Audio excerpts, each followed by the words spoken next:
अभी हमारे साथ है एडवोकेट हरविंदर गिल। और किसान आंदोलन को चलते हुए हरविंदर जी 15 दिन से ज़्यादा हो गए हैं।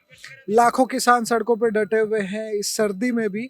और उसके साथ साथ में पुलिस के जवान हैं, आर्मी के जवान हैं, वो भी वैसे ही इस माहौल में डटे हुए, उनको भी परेशानियां हो रही है, फिर आने जाने वाले लोगों को भी परेशानियां हो रही है।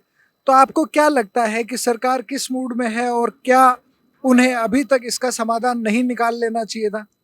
देखिए, सरकार को बिल्कुल समाधान निकालना चाहिए। सरकार को लग रहा है कि हम इसमें कुछ संशोधन करके किसानों को गोली देंगे और किसान घर को वापस चले जाएंगे। ऐसा बिल्कुल नहीं होगा। यह आंदोलन एकदम से नहीं खड़ा हुआ। पिछले 4 साल से ये आगे के हमारे जितने भी किसान संगठन हैं, 4 साल से हम मेहनत कर रहे हैं। तो तभी जाकर ये किसान आंदोलन खड़ा हुआ है। पहले भी 3 बार हम दिल्ली घेरने की ट्राई कर चुके हैं, पर उसमें भी पंजाब, हरियाणा, राजस्थान सभी स्टेटों के जो आगू थे उसमें थे, लेकिन सरकार ने ऐसा नहीं हमें करने दिया। लेकिन इस बार हम आर पार के मूड में आए हैं, बिल्कुल फुल तैयारी करके हैं। 6-6 महीने का तो बिल्कुल ही तैयारी है। इसको हमने घर ही बना लिया है। तो बिना कानून वापस कराए हम वापस जाने वाले नहीं। तो आपको क्या लगता है, जिस तरीके से सरकार, मेन स्ट्रीम मीडिया ने जिस तरीके से इस आंदोलन को बदनाम करने की कोशिश करी, अब सरकार जो है वो अलग अलग किसान संगठनों से वार्ता कर रही है। जो वार्ता होनी थी उसके अलावा भी कुछ किसानों को अलग से बुलाकर उनके साथ वार्ता कर रही है। तो इस तरह की चीजें हो रही है, उससे आपको क्या समझ में आ रहा है और उससे आपकी रणनीति पर, जो भविष्य की है, उस पर क्या फर्क पड़ेगा? देखो जी, हमारा संयुक्त किसान मोर्चा बना हुआ है, जिसमें करीब 500 किसान संगठन है और बहुत ही व्यवस्थित तरीके से हम सारा चला रहे हैं।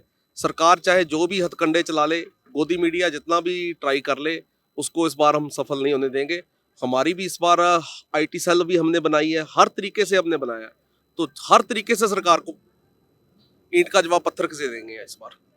लेकिन जिस तरीके से ये आंदोलन जो है वो माहौल बन रहा है, सब लोगों को उसके बारे में पता चल रहा है, लेकिन अभी भी स्थितियां क्लियर नहीं है लोगों को। आसान भाषा में क्या आप समझा सकते हैं कि आपको क्या समस्या इन कानूनों से है?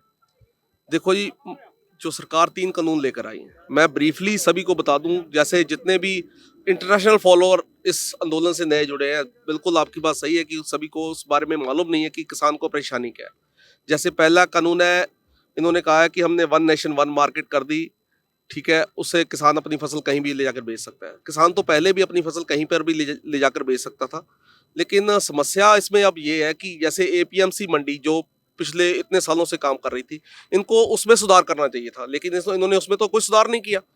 तो वो एपीएमसी मंडी तो इस कानून से बिल्कुल ही दाराशाही हो जाएगी, गिर जाएगी, वो खत्म हो जाएगी। उसका कारण ये है कि जब सरकार एपीएमसी मंडी से, मान लो मैं व्यापारी हूँ, एपीएमसी मंडी, अब मैं धान मंडी में जाता हूँ, मैं वहां से कोई भी जिन्स खरीदता हूँ, तो मेरे को 6 से 8% टैक्स देना पड़ेगा। और वही जिन्स मैं अगर बाहर जाके खरीदूं तो मेरे को कोई टैक्स देना नहीं पड़ेगा। तो मैं क्यों मंडी से जाके खरीदूंगा? तो इसका वो सबक ही खत्म हो जाएगी। जैसे कि बिहार में हुआ, 2006 से इन्होंने ये एपीएमसी मंडी एक्ट वहां से हटाया था, तो वहां पे मंडियां खत्म हो गई। तो वहां पर किसान को आज एमएसपी नहीं मिल रही। तो इसका मेन रीजन ये होगा, पहले इनके कानून से एमएसपी खत्म हो जाएगी। एमएसपी खत्म हो जाएगी। अभी भी 6% किसान है जिनको एमएसपी मिलती है, और जितनी भी जनता है, तो वो एमएसपी खत्म होने पर तो किसान तो अपने आप ही जितने जो मिल रही है, तो इसका सबसे ज्यादा मेनली नुकसान पंजाब, हरियाणा और राजस्थान, इन स्टेटों का। दूसरी स्टेटों को भी इसका नुकसान है, लेकिन उनसे कम है। इसलिए पंजाब, हरियाणा, राजस्थान, ये सारे स्टेटें इसको आगे होकर लड़ रही हैं। और जो मेन दूसरा कानून है, जैसे इनका कि जो इन्होंने कहा है कि ठीक है, हमने स्टॉक लिमिट हटा दी। स्टॉक लिमिट हटाने से कालाबाजारी बढ़ेगी। कालाबाजारी बढ़ेगी, उससे हर एक वर्ग प्रभावित होगा, ना केवल किसान। उससे जितना भी खरीदार है, चाहे वो व्यापारी है, चाहे कोई आम नागरिक है, वो भी खरीदेगा। उसको जो 2 रुपए में आज चीज मिल रही है, वो उसको 10 रुपए मिलेगी, क्योंकि स्टॉक कर लेंगे। अडानी अबानी बड़े, उनको अभी से, जैसे आपने देखा है मीडिया पे सब देख रहे हैं कि इन्होंने स्टॉक करने के लिए अपने गोदाम बनाना शुरू कर दिए। तो वो स्टॉक कर लेंगे। अगर स्टॉक कर लेंगे तो माल, तो वो अपनी मर्जी का दाम लेंगे। और इससे अगर गरीब कह रहा है कि हाँ जी, हमें हमें कोई नुकसान नहीं है, गरीब को आज जो नरेगा को गेहूं मिल रहा है, वो सरकार क्या करेगी? नरेगा को गेहूं नहीं देगी, उनको पैसे देगी, आप बाजार से कहीं भी जाके गेहूं खरीद लो। तो वही गेहूं उनको भी, वो जो आज 1 रुपए 2 रुपए में मिल रहा है, उनको गेहूं वो बाजार से नहीं मिलेगा। ये पहले दोनों कानून का सबसे बड़ा नुकसान जो यहाँ पर होगा। और तीसरा है कॉन्ट्रैक्ट फार्मिंग।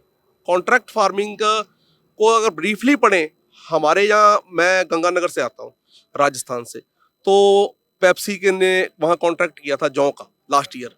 तो जो वो उन्होंने कॉन्ट्रैक्ट कर लिया, किसानों को महंगे दामों पर बीज दिया, और उसके बाद जब खरीदने की बारी आई तो उन्होंने क्वालिटी के नाम पर किसी किसान का 10% किसानों का भी गेहूं नहीं, जौ नहीं उन्होंने खरीदा, सारा का सारा जौ उनको सस्ते दामों में बेचना पड़ा। तो कॉन्ट्रैक्ट फार्मिंग के और भी बहुत सारे नुकसान है, तो जो हम यहाँ सारे अभी यहाँ किसानों को बता नहीं सकते।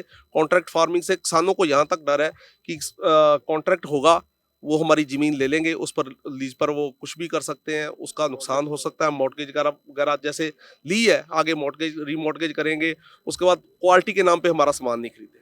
यही तीनों कानूनों के मेन नुकसान है जो किसानों को होने वाले हैं, और इससे हर वर्ग प्रभावित होगा, सिर्फ किसान प्रभावित नहीं होगा, गरीब भी प्रभावित होगा और व्यापारी वर्ग भी प्रभावित होगा। बिल्कुल, आपने ये इनके नुकसान बताए।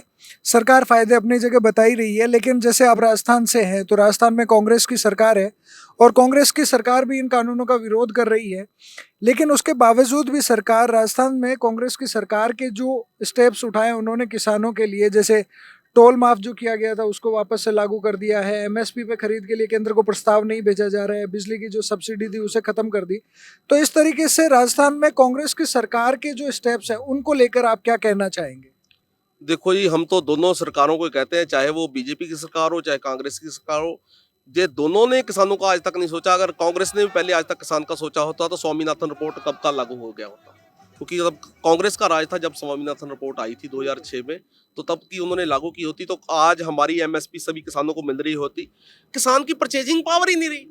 देखो, 4th क्लास जो कर्मचारी है उसकी आज परचेजिंग पावर है, उसको 40,000 महीने का मिल रहा है, और 80% किसानों में से 72% किसानों की परचेजिंग पावर नहीं है, उसकी मंथली इनकम 2,000-3,000 है। तो वो बाजार में जाएगा तो वो 2,000-3,000 वाला किसान जाके सामान खरीदेगा कि वो 40,000 वाला उसके बराबर 4th क्लास कर्मचारी सामान खरीदेगा? उसकी परचेजिंग पावर फिनिश होगी। इसी कारण आज किसान का कपड़े फटे हुए हैं, किसान के पास कुछ नहीं है। यही इसका मेन रीजन है। बिल्कुल, धन्यवाद हरविंदर जी हमसे बात करने के लिए।